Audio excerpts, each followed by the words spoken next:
Free আমানিল্লাহ শব্দের অর্থ কি? আপনাকে আল্লাহর নিরাপত্তায় দিয়ে দিলাম। বিসমিল্লাহ শব্দের অর্থ কি? মহান আল্লাহর নামে শুরু করছি। সুবহানাল্লাহ শব্দের অর্থ কি? আল্লাহ পবিত্র ও সর্বশ্রেষ্ঠ।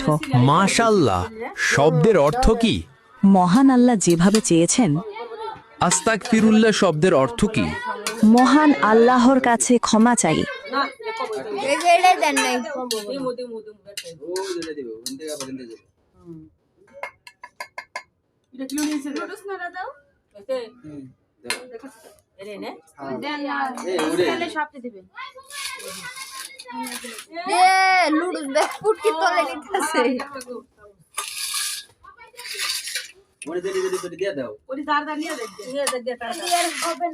বৌদি আমার যে